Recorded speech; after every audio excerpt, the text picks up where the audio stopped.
Você está no universo Metadoxos, um podcast sobre a complexidade do mundo contemporâneo, um mundo que se inspira pela tensão e incerteza dos paradoxos.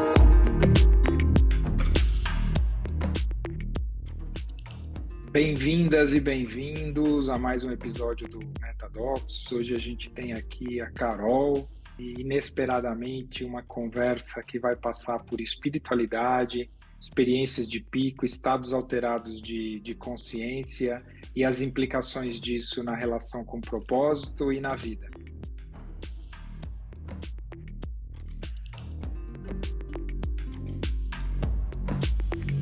Metadoxos. Paradoxos que impulsionam a evolução.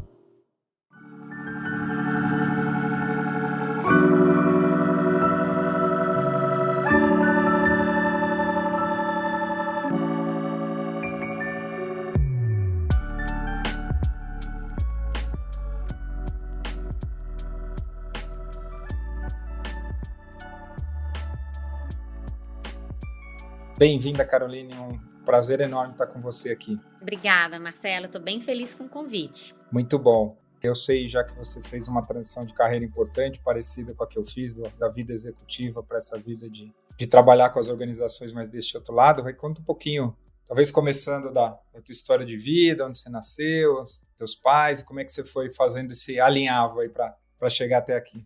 Bacana. Hoje eu estou aqui em Nova Friburgo, região serrana do Rio de Janeiro. Eu nasci aqui nessa cidade, estou na casa da minha mãe, mas eu moro no Canadá, em Vancouver, então assim, já rodei bastante. Já morei em Curitiba, já morei em Joinville. Eu sou formada em jornalismo, a minha primeira formação. Comecei a trabalhar comunicação corporativa e foi lá em Joinville que eu tive a maior parte da minha carreira, da minha vida mesmo, corporativa, trabalhando como relações públicas e buscando agregar dentro daquilo que eu conhecia, né? E foi lá, nessa empresa que eu trabalhava, em Braco, que olha que coincidência, que eu li uma reportagem há 12 anos atrás, se eu não me engano foi em 2012 que eu li isso, né? Quando você trabalhava ali na Natura falando sobre propósito. E eu lembro da sua fala, porque propósito era uma coisa que me angustiava na época, eu queria muito descobrir qual era o meu. Eu falava, poxa, as pessoas têm propósito, será que eu não tenho um propósito? Será que isso é para todo mundo, não é só para alguns? Comecei a buscar muito como que eu podia agregar dentro da empresa que eu trabalhava de um jeito diferente, porque eu amo autoconhecimento. E era uma empresa que investia bastante em liderança. E eu conheci o Enneagrama nessa mesma época. E aí eu peguei, e foi muito engraçado, porque quando eu conheci o Enneagrama... Com quem que você aprendeu o Enneagrama? Eu fiz com o Urânio Paz. Com o Urânio. Foi com quem eu aprendi também. Eu fiz o IPTP com ele, toda a metodologia dele. Aquele IPTP me virou do avesso. Eu fiz muitos cursos com o Urânio, não foi só o IPTP, né? Eu fiz o IPTP, fiz o treinamento dele dentro da empresa também, porque ele saía treinando bastantes executivos. Depois eu fiz com outros professores. Fiz com vários no Brasil e fiz também nos Estados Unidos. Então aquilo começou a mexer comigo dentro desse ponto, dessa questão da espiritualidade, né? E aí eu li uma frase tua, que você dizia que o teu propósito era levar a espiritualidade para as organizações ou para onde você estivesse, com o que você estivesse trabalhando. E essa questão de levar a espiritualidade mexeu comigo. E eu comecei nessa reflexão. O que eu sou boa? Eu me perguntava, né? Eu falava, puxa vida. Até eu chegar a uma conclusão que eu era boa em comunicação, eu demorei. Foi bastante autorreflexão. Aí eu falei, não, eu sou boa em comunicação. Então, através da comunicação, eu posso levar... E aí foi um trabalho de Enneagrama que me ajudou a encontrar o restante da frase, né? Levar esperança para as pessoas. Então, eu comecei ainda como jornalista, usar a minha comunicação para levar a esperança para as pessoas. Eu não sabia que ia virar uma terapeuta depois. Então, minha jornada foi assim, de jornalista, eu me tornei uma estudante ali de Enneagrama, apliquei o Enneagrama na minha vida. Uma curiosidade, Caroline, que tipo você é? Sou 7. Quase que eu ia falar que você era, mas aí eu falei, não se faz isso. Ia ficar muita falta de educação e de cuidado aqui da minha parte, mas que legal. Boa. E qual que é o teu? 3. Eu ia falar um 3 também, mas aí não falei nada. A energia, né? A gente sente a energia. Tem muito de energia, mais às vezes até do que a gente fazer entrevista e conhecer a pessoa, né? Eu sou um 7 social. 7 social. O 3 social também. Eu tive que fazer muito trabalho para desenvolver esse 7 aí. do ponto de vista emocional, né? Para poder me tornar terapeuta, ajudar as pessoas com as dores delas, né? Então você pode imaginar quanto trabalho eu, quanto set tive que fazer aqui, infância, em traumas e tal, para abrir isso tudo e conseguir me transformar para poder ajudar as pessoas também, né?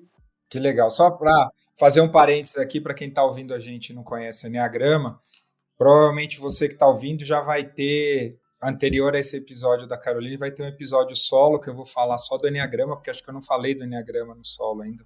Então, para as pessoas ouvirem, mas só como uma síntese, né, o Enneagrama é um sistema com evidências de ancestralidade muito importante que foi transformado numa abordagem de personalidade em Berkeley pelo Cláudio Naranjo e um grupo de pessoas lá, que boa parte deles ainda estão liderando e trabalhando com Enneagrama. Ele de alguma forma tem esse olhar, ele foi transformado numa abordagem psicológica de tipos de personalidade, mas pessoalmente é a que eu mais gosto, porque dos vários abordagens de transformação, de abordagens para a personalidade, é o único que tem esse caminho, que é o caminho do vício à virtude, né? Que te dá esse caminho espiritual, que tem muito a ver com o que o Gurdjieff, quem trouxe isso quem reestabeleceu e trouxe o Enneagrama de volta e que a partir daí foi transformado, falava lá no quarto caminho, né? Que é integrar o físico, o emocional e o mental nesse quarto caminho da espiritualidade, que tem a ver com essa história toda que a gente está falando do nosso propósito aqui, que mais do que o tipo, né, da personalidade, a Caroline tipo 7 e o tipo 3 são 9 tipos, é de te dar um caminho de você não ficar viciado no que construiu a sua personalidade, mas usar isso como uma informação para transformar e se colocar a serviço por um propósito. Então esse é um caminho muito, muito legal. Então só para fazer um parênteses aqui para quem está ouvindo a gente, quem tiver curiosidade vai ouvir lá o episódio solo que eu vou falar mais disso, ou tem várias pesquisas, tem muito conteúdo na internet, mas eu acho que a curiosidade talvez maior agora que eu queria explorar contigo, Caroline, na medida que você estava lá na organização, sentiu incômodo, teve acesso ao Enneagrama, ouviu a minha frase, talvez você possa dar um pouco da característica do tipo 7 no seu vício, né? Qual foi o mergulho que você fez de transformação pessoal e que te construiu esse caminho de formação e de terapeuta, né? Para dar um pouco para as pessoas essa perspectiva de jornada, por onde você passou para você chegar até agora. Marcelo, assim, a minha jornada, todo mundo é muito individual. Eu vou contar uma história bem peculiar. Mas o que aconteceu comigo foi o seguinte, a minha jornada ela foi tão intensa que eu entrei numa coisa chamada crise psicoespiritual. Não sei se você já ouviu. Emergência espiritual. Sim. Do Groff e tudo mais.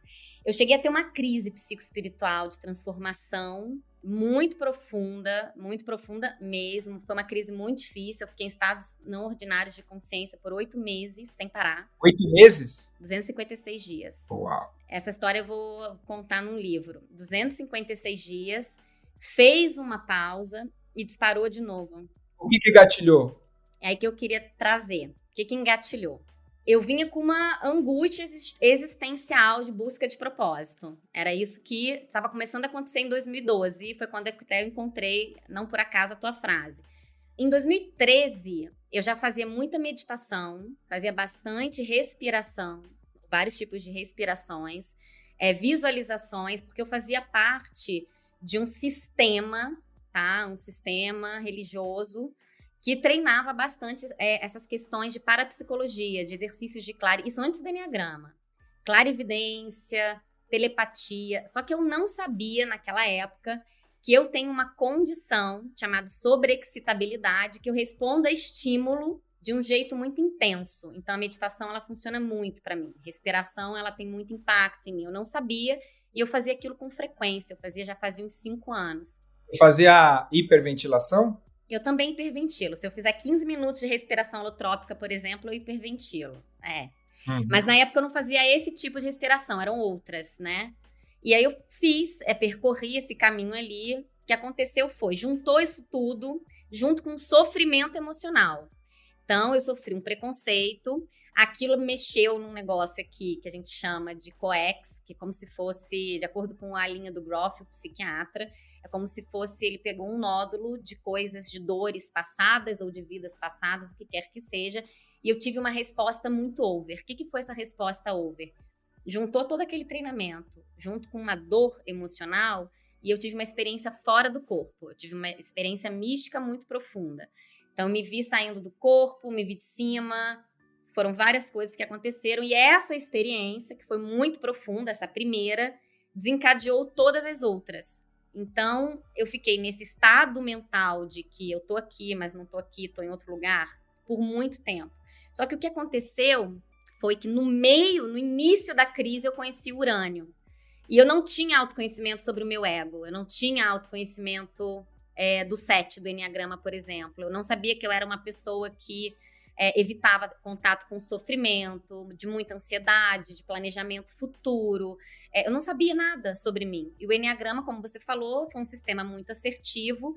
E enquanto eu estava vivenciando aquela coisa que para mim parecia... Eu sabia que era espiritual, mas podia ter outras coisas do 7 ali. O Enneagrama me ajudou a aterrar. Ele me ajudou a ancorar. E foi aí que juntou crise espiritual junto com o Enneagrama. Foi um negócio assim...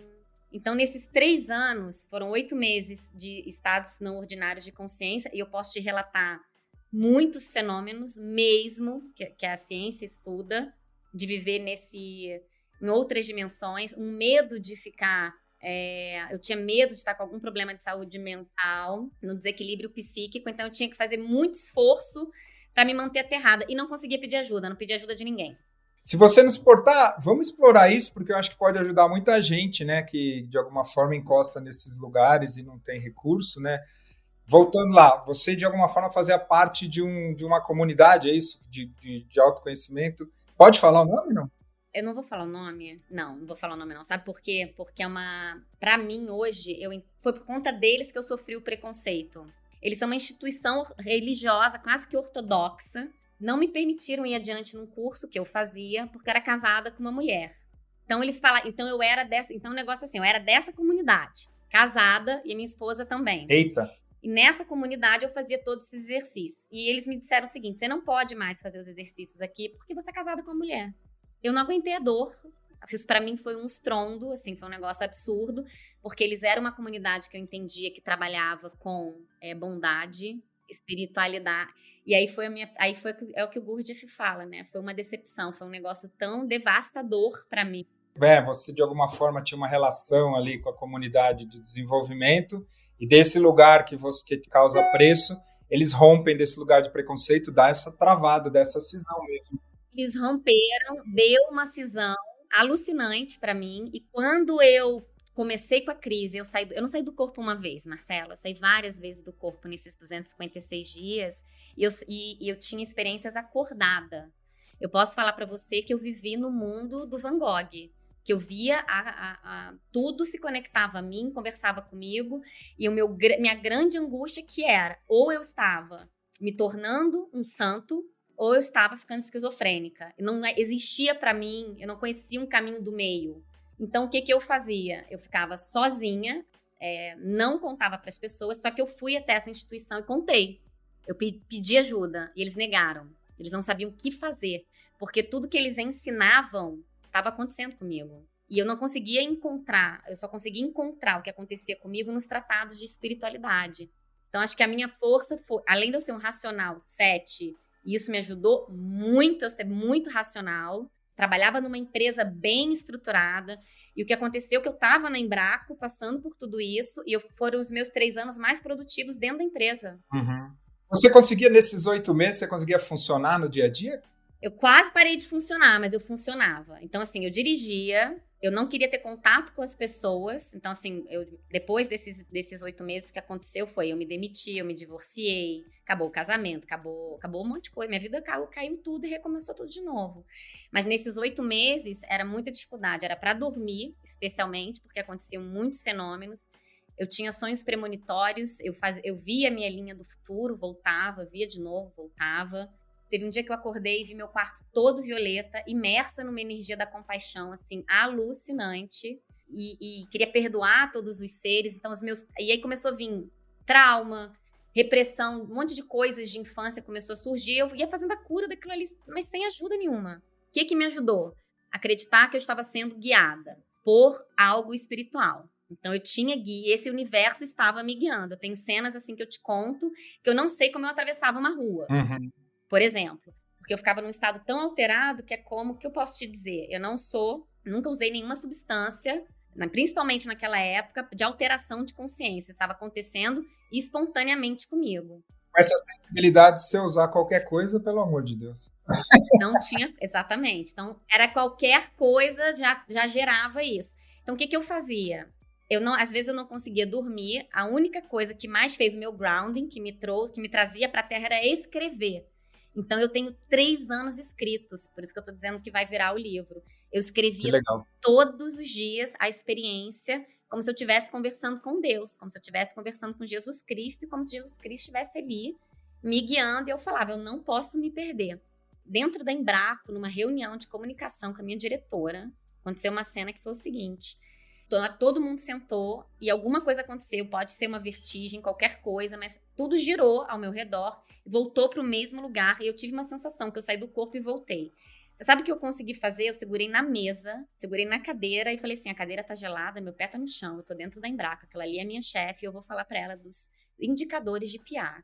Aí ela olhou para mim e falou assim, como estão os indicadores de PR? E eu falei todos os indicadores de PR para ela. Eu levantei, eu saí da sala. Isso acontecia o tempo inteiro. Nossa.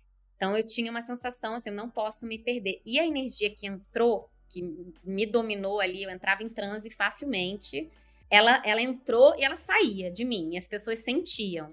Então foi uma época que eu queimava luz elétrica, dava interferência em aparelhos de som, as pessoas do meu lado tinham uma sensação de que elas flutuavam. Eu só tô te contando essa história porque no Canadá, agora em 2021, eu conheci Stanislav Grof, o livro dele chamado... Pessoalmente? Não pessoalmente, mas foi uma videoconferência. Mas eu conheci primeiro o trabalho dele, o livro dele, Emergência Espiritual, e aí o cara explica em detalhes o que eu passei.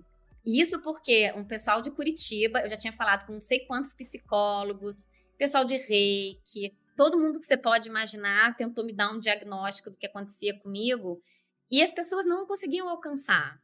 Chegava num lugar que não tinha um label mais para colocar. Não me enquadro em nenhum desses labels de doença mental. Esse é um enorme desafio nessa questão dos estados alterados de consciência, né? Porque o pessoal vai imediatamente classificando como esquizofrenia, com esses lugares mais da caixinha da psiquiatria, né? Então... E eu fui atrás de tudo, tá? Eu fui atrás... eu também fui pesquisar se era esquizofrenia, se era bipolaridade, autismo. Eu não conseguia chegar no resultado. Depois eu cheguei no resultado de altas habilidades. Mas porque explica a sobre-excitabilidade de alguém que respondeu daquele jeito tão dramático aqueles treinamentos todos que eu fazia. Carol, você né, porque tem bastante coisas que você está descrevendo de uma paranormalidade, né, de um estado alterado de consciência, de você acessar a realidade. Você também sentia a presença de outros seres, de outras entidades? Não. O tempo todo. Falo sem mentira. Por isso que eu te digo que eu fui guiada do início ao fim dessa experiência.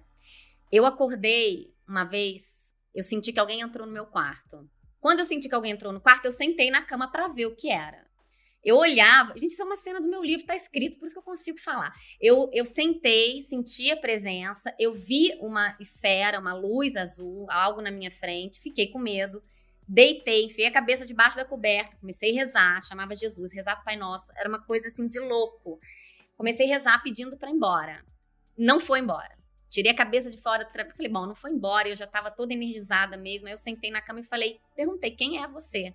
E a resposta que me veio foi presença. Não veio nada mais, só veio presença. Tá lá anotado no meu diarinho, presença. Só que, Marcelo, foram tantas experiências assim que eu não tive tempo de integrar uma depois da outra. Tem experiência que eu nem lembrava que eu tive e que elas estão escritas lá. Você sabe quanto tempo eu levei para integrar isso tudo que eu tô falando para vocês? 10 anos. Imagino, que é muito intenso. Você é o segundo podcast que eu tô falando sobre isso, eu só falei isso em 2 vezes na vida, que foram 3 anos seguidos, tá? Do propósito junto. O propósito, ele vem assim, eu sonhei que eu ia virar terapeuta, mas eu sonhei que eu ia virar terapeuta, eu virei terapeuta 3 anos depois. Eu tive que caminhar 3 anos, né? Então eu sonhava nas coisas que iam acontecer, só que eu tinha essa caminhada, e nessa caminhada foi muito difícil, porque eu acho que eu vivia a noite escura da alma mesmo, assim. Bom, estou entendendo se eu estou ouvindo direito a história. Você passou esses 8 meses nesse estado aqui. O que foi? A aterrissagem foi forçada ou foi suave? Não, aterrissagem foi um horror, assim, né? Caí lá de cima, despenquei, falei, cara, que coisa maluca. A densidade foi muito difícil.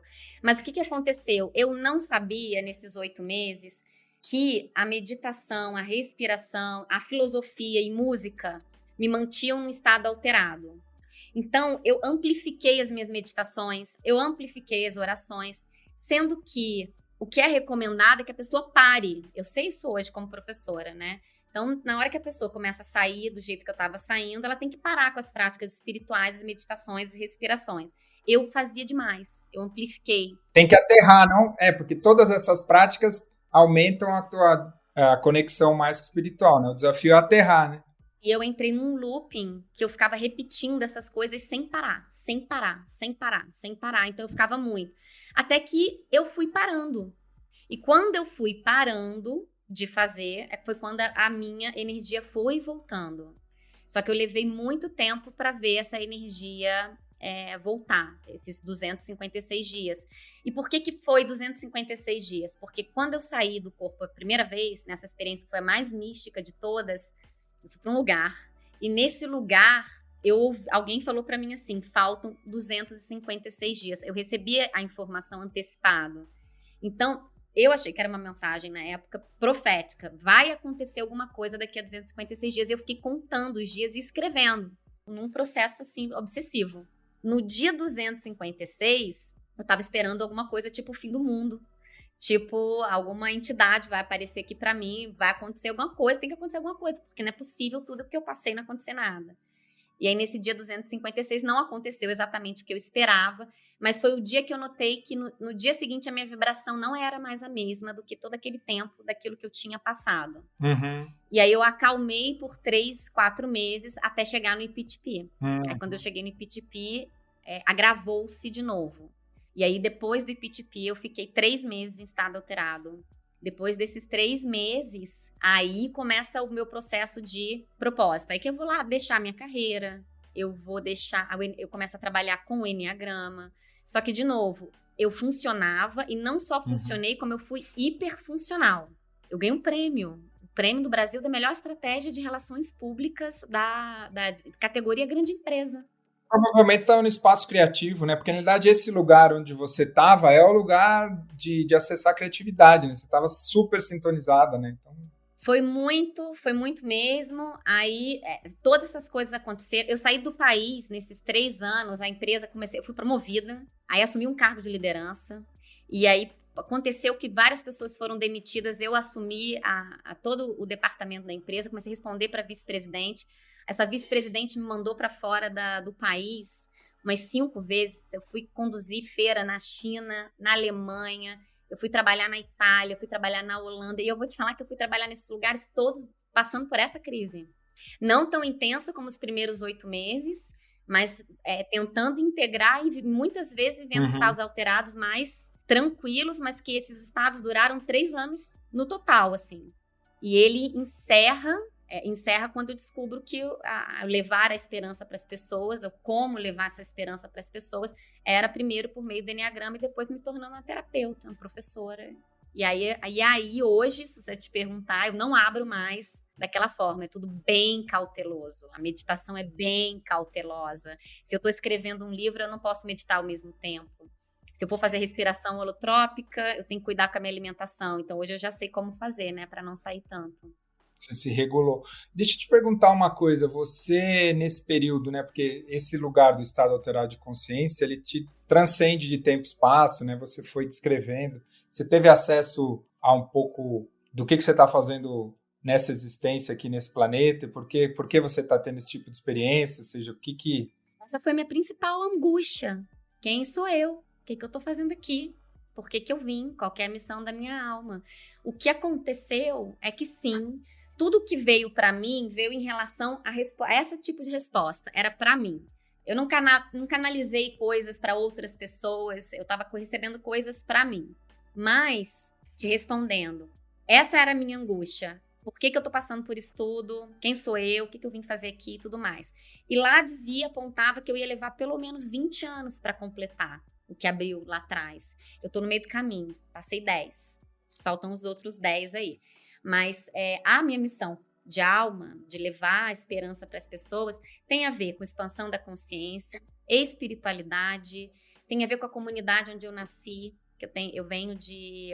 Minha família tem uma fazenda na zona rural aqui do Brasil, tem uma comunidade muito humilde lá, é uma comunidade para quem eu trabalho agora, por meio da minha empresa, que eu abri agora, uma empresa de saúde mental e espiritualidade chamada Ilumina, e essa Ilumina tem uma parte de educação, e uma parte do que a Ilumina fatura vai para essa comunidade, que eles estão num lugar realmente de linha de pobreza, e eu quero ajudar a elevar essa comunidade. Então, se você perguntar se eu estou bem alinhada com toda essa transformação do que eu vim fazer aqui, acho que eu nunca estive tão alinhada, mas ainda sinto que tem muito para fazer, né? E para ser revelado também, né?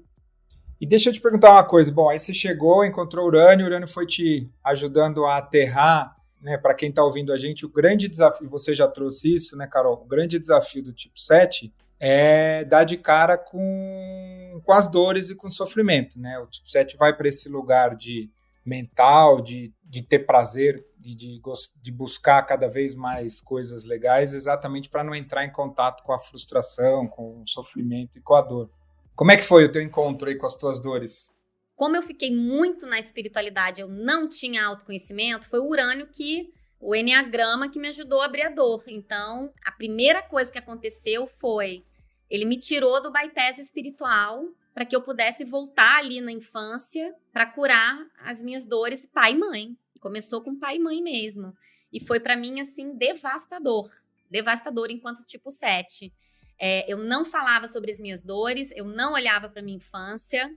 E o Enneagrama veio e jogou isso aqui, tirou isso. Então, quando começou a vir as dores, eu fui permitindo não acontecer o bypass espiritual. Uhum. Essa história do bypass espiritual é muito legal, que talvez valha a pena você explorar, porque muitas vezes as pessoas fogem das experiências traumáticas e de integrar as experiências traumáticas para ir para um caminho espiritual. E isso vira um atalho muito perigoso, né? Talvez só para fazer o ponto aqui, que acho que esse é um tema bem importante. Isso mesmo. Se foram 3 anos de transformação, né? Guiados aí pela emergência espiritual, que foi o que abriu. Foram 7 de terapia, depois na sequência. De terapia mesmo, e não nada focado em espiritualidade. Por isso que eu digo, a terapia que eu fiz, eu não contava para psicóloga o que eu tinha passado.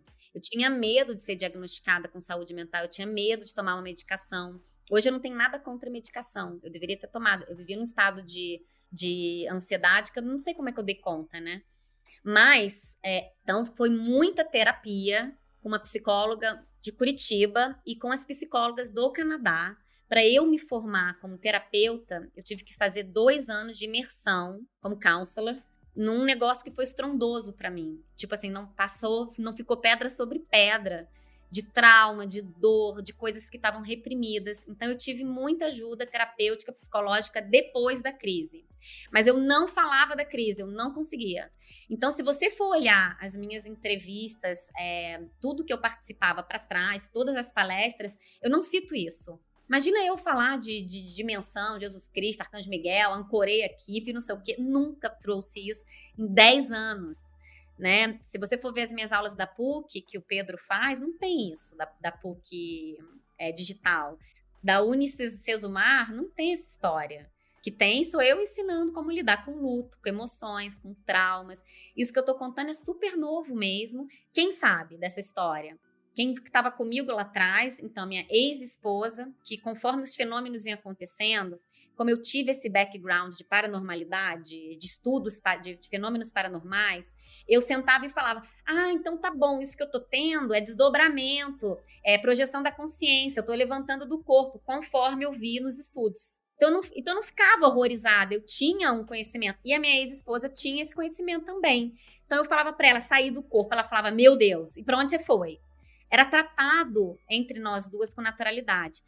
Minha melhor amiga, ela sabia, ela ficava preocupada, ela falava, tem alguma coisa estranha acontecendo com você. Onde foi que as pessoas começaram a notar que tinha alguma coisa errada. Foi um ano depois, em 2014, que eu saí do IPTP, conheci o Amit Goswami, o físico quântico, e eu postei uma foto na internet, abraçada com ele, falando da minha linha futura. Eu estava falando um monte de coisa assim, que eu me via no futuro fazendo isso e aquilo, que o Amit ia estar lá, que não sei o quê, que ia acontecer isso, ia acontecer aquilo.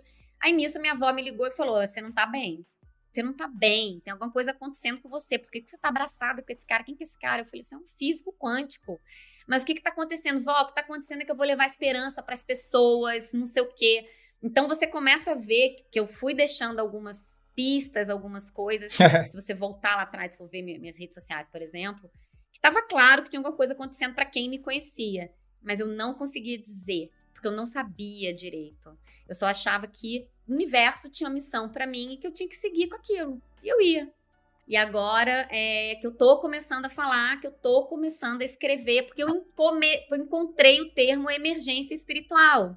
E aí o que as pessoas falam, Marcelo, podem tentar dar o nome que quiserem. O nome que fez sentido para mim, que me ajudou a entender a história, foi emergência espiritual. E a emergência espiritual tem muitas frentes. Você tem emergência espiritual, por exemplo, quando sobe a Kundalini, iniciação xamânica. A minha emergência espiritual foi de crise de abertura psíquica. Quando eu falo que abriu todos os fenômenos, eu estou falando de todos. Era clarividência, era telepatia. Eu me tornei uma pessoa clarissenciente, que sentia a emoção das pessoas naquele período. Eu acessei muitas dores coletivas. O Urânio me ajudou a fechar o coração ali, o chakra cardíaco, para não acessar tantas dores como eu acessava. Hoje eu tenho assistência de um psicólogo transpessoal. O cara que fez o prefácio do meu livro trabalha com esse tipo de... É um filósofo, trabalha com psicologia transpessoal, entende de fenômenos, estuda para ciências.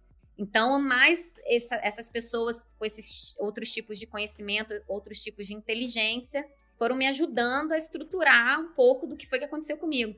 Inclusive, chegou uma hora que a minha psicóloga foi me transferindo para uma outra pessoa que tivesse mais experiência, tanto em altas habilidades quanto em espiritualidade, para poder eu entender como que eu funciono e como que eu tenho que funcionar hoje quando eu estiver, por exemplo, apresentando o Congresso Internacional de Felicidade. Como que eu vou lidar com as energias todas. Então, isso tudo é bem trabalhado antes, mas não é falado, mas é o que eu trabalho antes mesmo. Eu vi que você acabou fazendo uma formação somática, uma formação em trauma, né? Isso mesmo. E a gente falou bastante da questão espiritual, da emergência espiritual, de acessar esses estados. Qual que é a importância do corpo? E qual que é a importância da questão somática? E o papel que o trauma pode desempenhar nesses desvios, Carol? Essa inteligência integrativa, a gente é uma coisa só, não está separado. Então, eu tenho meu corpo físico, um corpo emocional, meu corpo espiritual, tem todas essas energias juntas. E quando a gente está falando de o trauma, por exemplo, ele pode levar uma pessoa a ter uma crise psicoespiritual. A hora do parto pode ser um momento desse, por exemplo, também, né? Então, o que me ajudou foi, como eu sou uma pessoa muito racional, eu acabo tendo dificuldade de acessar esse campo emocional. Só que eu tenho uma alta sensibilidade. Então, isso tudo vai ficando aqui comigo. Onde que eu consigo expressar tudo que fica armazenado no meu corpo? É quando eu faço trabalho respiratório. Quando eu faço trabalho respiratório, quando eu entro para fazer um trabalho no corpo, e aí tem várias linhas. A somática me ajuda muito, porque eu não preciso falar só sobre o trauma. Eu gosto da terapia falada, mas eu não preciso falar sobre o trauma. Eu uso técnicas de visualização, de imaginação, eu uso uma série de técnicas que não tem exatamente a ver com aquilo que aconteceu comigo, mas que me ajuda a expressar a emoção, me ajuda a chorar, colocar para fora tudo aquilo que vem e fica armazenado aqui comigo. No trauma, isso é muito útil, porque às vezes a mente não quer que você volte lá atrás naquelas dores. Então, às vezes, você não precisa voltar, mas o teu corpo encontra um caminho para te ajudar a manifestar, né? Muito daquilo que ficou guardado, através do choro. Eu gosto muito do choro, do grito, a expressão da raiva. Muito legal. E você hoje trabalha, quando você faz o teu counseling, né? Quais foram as formações que você foi fazendo? Porque de alguma forma você foi se trabalhando, que talvez essa seja a grande formação, né? Mas de alguma forma eu entendi que você fez uma especialização em counseling.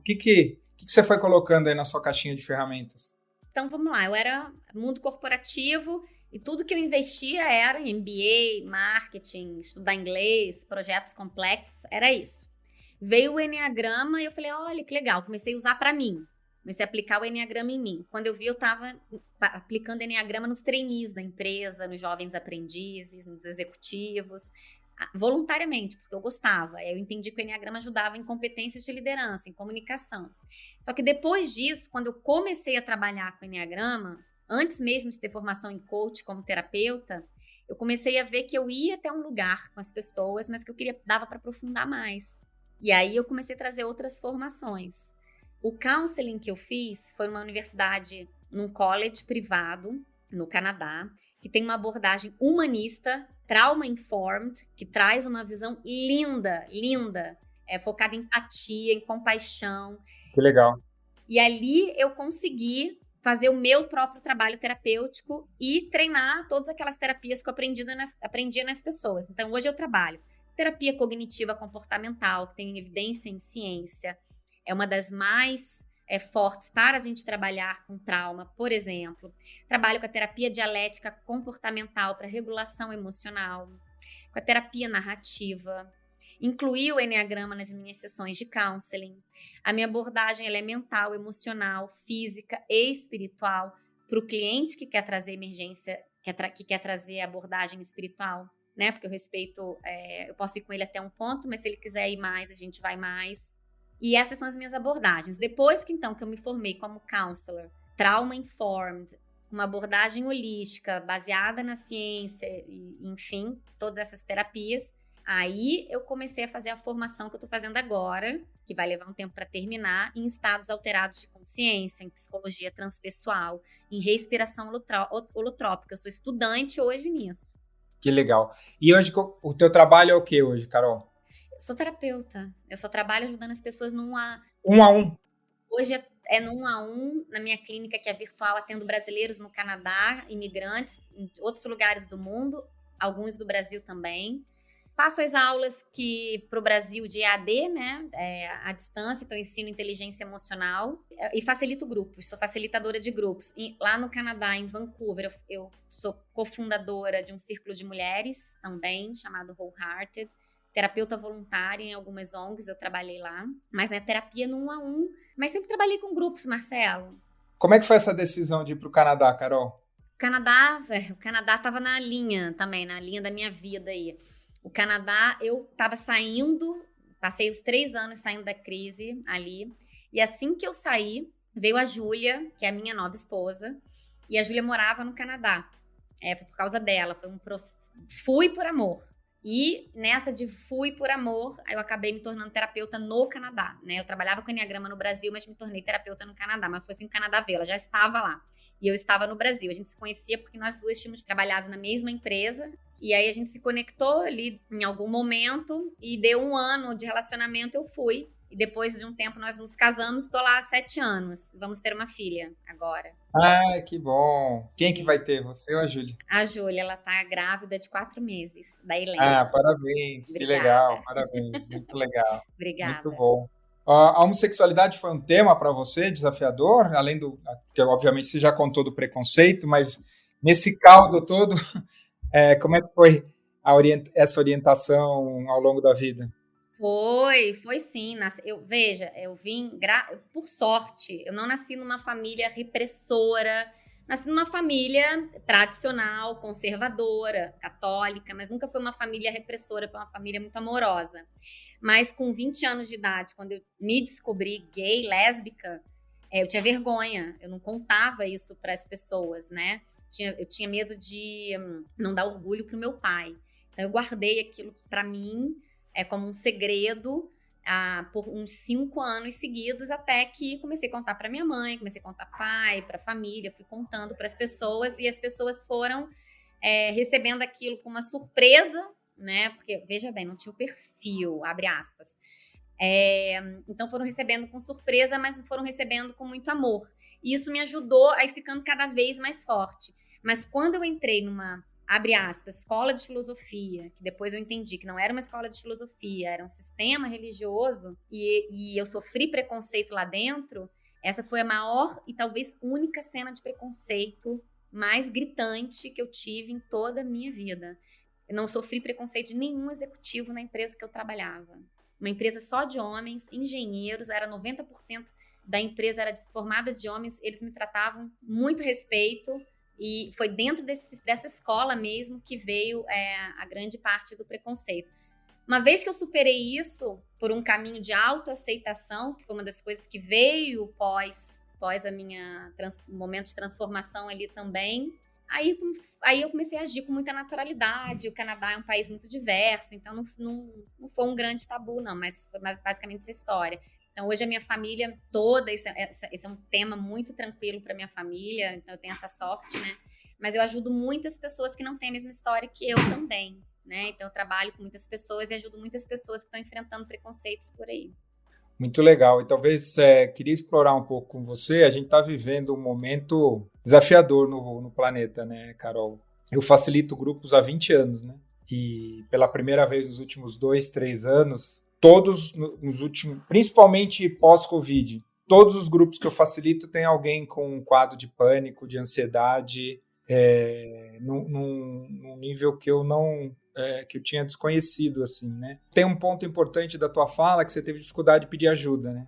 Para pessoas que ou estão vivendo quadros psíquicos mais desafiadores ou até de emergência espiritual, o que você diria? Assim, ou o que você diz, né? Porque provavelmente muita gente procura, mas para quem vai estar ouvindo esse podcast aqui, o que você diria? Tem que encontrar as pessoas de confiança. A primeira coisa tem que compartilhar e tem que pedir ajuda. Eu atendo muitas pessoas com síndrome do pânico. Muitas, Marcelo, com crise de ansiedade. Normalmente, quem ajuda essas pessoas é o cônjuge. Quando essa pessoa tem um parceiro, uma parceira, quando é casado e tudo mais. Só que muitas vezes o parceiro e a parceira não sabem como ajudar.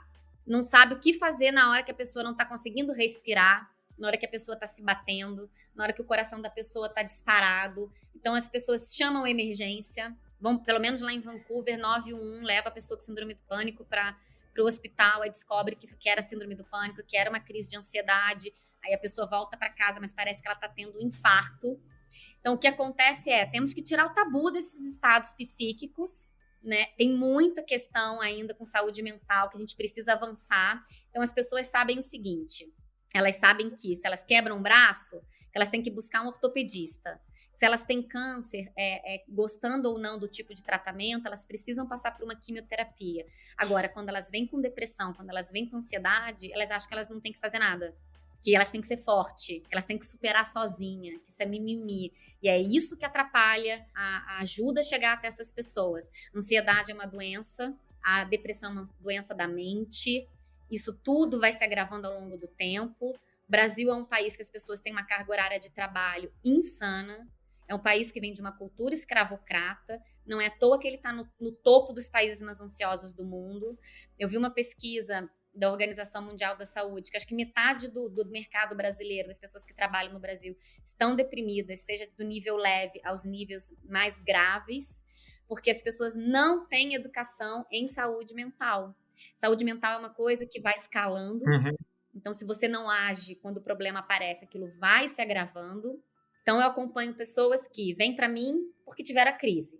Aí eu vou acompanhando com elas e a gente vai mapeando todos os sinais, bandeira amarela, bandeira vermelha, o que ela tem que fazer, que momento que ela tem que parar, qual é a hora que ela não vai mais para o trabalho, para não desencadear a crise. Porque na hora que desencadeia uma crise, se não foi, claro, um acidente, um trauma, uma coisa repentina, vão vindo sinais. E as pessoas não sabem ler esses sinais. Porque não é culpa delas, elas não aprenderam, elas não foram educadas para isso. É verdade, eu acho que esse é um ponto super relevante, né? Porque a pessoa tem uma gripe, e a sociedade tem um padrão para tratar a gripe, você quebrar a perna tem um padrão, e a gente, por incrível que pareça, né, apesar de a gente estar nessa epidemia de doenças mentais, a gente não trata isso como normalidade. Eu não sei se tem uma série na Apple agora que chama The Me You Can't See, o Eu Invisível, muito boa, da Oprah e o Príncipe Harry, que vão apresentando, e cada episódio foca em uma questão. E é muito legal, até porque a própria Oprah e o Príncipe Harry vão falando das questões deles e dos traumas que levaram eles a desenvolver pânico e ansiedade, doença mental. E vale muito a pena ver. E uma outra coisa bem legal que você falou, um dos terapeutas que eu gosto muito, que é o Keith Witt, ele acabou de escrever um artigo que ele fala que tem a ver com uma coisa que você falou. Ele fala assim: se você tiver um ataque de pânico, não entre em pânico. Ou seja, tem um padrão, né? O que acontece nos primeiros 10 minutos, depois de 20 minutos, depois de meia hora, que se de alguma forma você tiver consciência do que está acontecendo, o episódio fica muito menos intenso, né? Então, a informação, de alguma forma a gente começar a tratar culturalmente como comum, não vou dizer normal, mas comum, pode fazer grande diferença, né? Marcelo, é isso.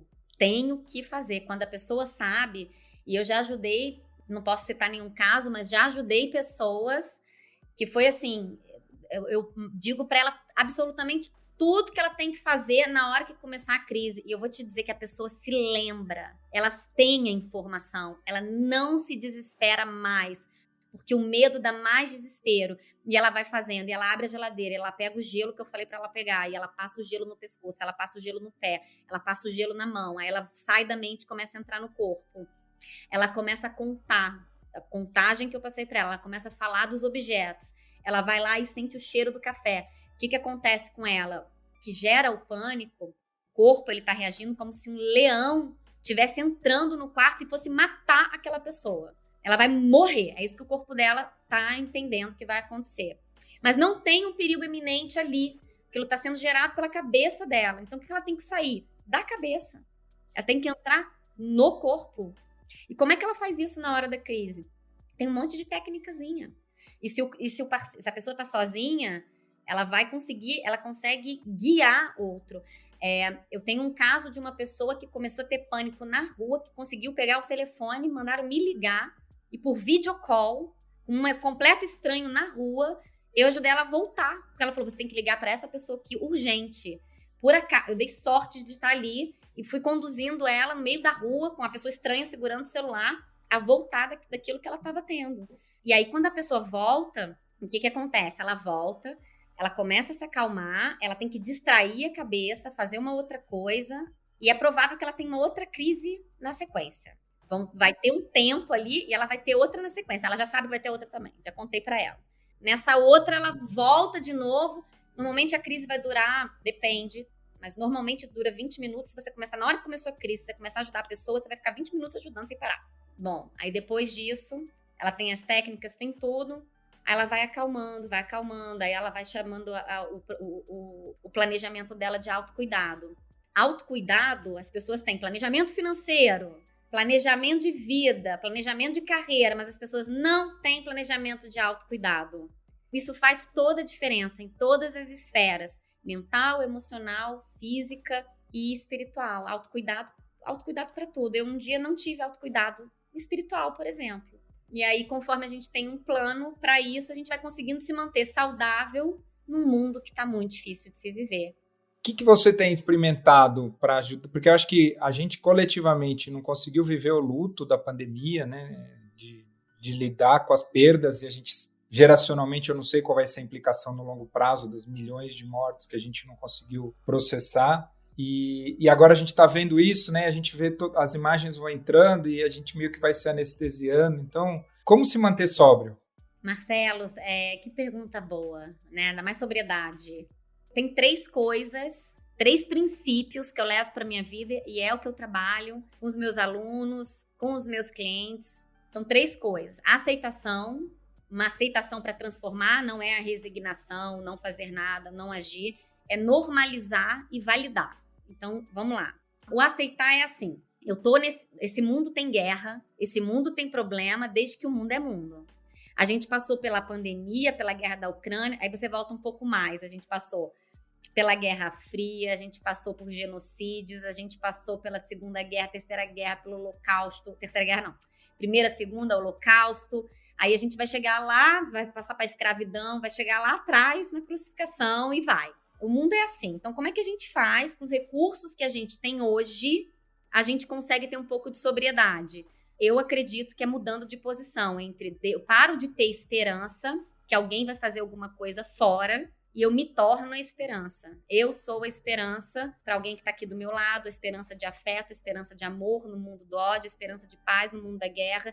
E isso, para minha saúde mental, para minha sobriedade, tem grande impacto. Eu, Carol, não tenho influência sobre a guerra que está acontecendo agora no Oriente Médio. Talvez espiritualmente eu possa fazer minhas orações. Mas eu não tenho uma influência. Eu tenho uma influência aonde? Na minha comunidade, aqui do meu lado. Aquela moça que tá ali, que eu descobri esses dias aqui na rua, que é praticamente minha vizinha, que tá passando necessidade com 5 crianças dentro, eu posso ali ajudá-la. Então eu tô sempre num lugar de que tem algo que eu posso fazer. E isso me mantém sã. Se eu entrar na loucura coletiva do todo, eu me sinto impotente. Eu não tenho como lidar com... Eu me sinto impotente o tempo inteiro. A diferença de hoje, porque as pessoas viviam lá atrás, é que você sabia os problemas que estavam acontecendo com seu vizinho. Só que com internet, com TV, com tudo que a gente tem, você sabe o que está acontecendo em todos os lugares do mundo. Então, você se sente muito pequeno diante do problema. Então, uma das coisas que eu faço é não entrar no problema e não tentar não ser absorvida por esse problema, não me alimentar desse problema e atuar com a minha realidade no aqui e agora, no que eu posso fazer com aquilo que está do meu lado. Normalizar é no sentido de todo mundo sente dor, todo mundo quer ser amado, todo mundo tem uma dificuldade. E além de normalidade, é você validar que aquela dor da pessoa, e isso porque eu falo que a empatia é uma porta de entrada para a compaixão, você validar o que ela está sentindo. As pessoas não se ouvem mais e todo mundo acha que tem a resposta para tudo, né? Então, você fala pra mim assim, eu tô muito angustiado hoje porque qualquer coisa que seja. A gente fala, pra que tá angustiado? Imagina. Não, você tem que dizer, eu entendo que você tá angustiado, isso é angustiante mesmo. Então, você valida. Então, quando você valida a dor da pessoa, a gente normaliza aquilo que tá acontecendo como humano. E a gente entende esse contexto esse contexto. Isso acaba trazendo alívio emocional e sobriedade. Porque a gente sai de uma situação de impotência para uma aceitação. Então, eu aceito que isso acontece, eu aceito que as coisas são assim. A realidade tem sempre 2 lados. Um de guerra e o outro de muita gente ajudando, de muita gente contribuindo, de muita gente trazendo paz. E aí a gente vai trabalhando de um jeito mais maduro com as coisas que vão acontecendo. Muito legal, Carol. Adorei. Muito bom. Nossa, que conversa boa. Acho que vamos ter que marcar um outro podcast para falar de outros temas. Eu adorei os temas da questão da emergência espiritual e da espiritualidade. Talvez a gente possa falar especificamente disso em um outro. Eu vou adorar. Parabéns aí pelo teu trabalho. Fico feliz que em um dia uma entrevista minha te atravessou e te ajudou também. Eu gosto muito dessa ideia, né? Eu já disse isso aqui em algumas vezes, que o meu propósito de trazer espiritualidade para as organizações é um fracasso, mas o efeito colateral dele de ter ajudado ou contribuído para reflexões como a sua, nesse aspecto é um sucesso. Então, não é pelo objetivo do propósito, mas é pela jornada de estar no caminho que ele faz sentido, né? Lindo isso que você falou. Tá vendo? Já me toca também na mesma coisa, se eu for parar pra pensar, né? Trabalhar com saúde mental no mundo que tá sem saúde mental, né? É bem difícil mesmo. Eu adoro o padre Júlio Lancelotti, que eu não sei se você conhece, que trabalha com... Conheço, claro, adoro. E ele sempre fala, tudo que eu faço só faz sentido porque eu tenho certeza do fracasso. Se tiver alguma chance de sucesso no que eu faço, significa que eu me rendi ao modelo econômico, destrutivo, desigual. Então, tá tudo certo, eu estou aqui para fracassar. Então, Carol, para a gente encerrar aqui, só deixa onde é que a gente te acha? Site, Insta, LinkedIn? O meu Instagram, Caroline_D_Moraes. Então, no Instagram as pessoas costumam falar comigo, tô lá. E o meu site é www.iluminamentalhealth.com. Mental health é saúde mental em inglês. Então, queridas e queridos, foi uma delícia estar nessa conversa, mais um episódio do Metadoxos. Aqui todo mundo está certo até certo ponto. Aqui com a Carol é meio sacanagem, porque a gente pensa muito parecido com as coisas, então teve pouca divergência de ponto de vista, mas ainda assim foi uma delícia. Carol, muito obrigado aí pela conversa e parabéns pelo teu trabalho. Eu que agradeço, gente. Obrigada pelo convite, parabéns pelo trabalho de vocês, lindo.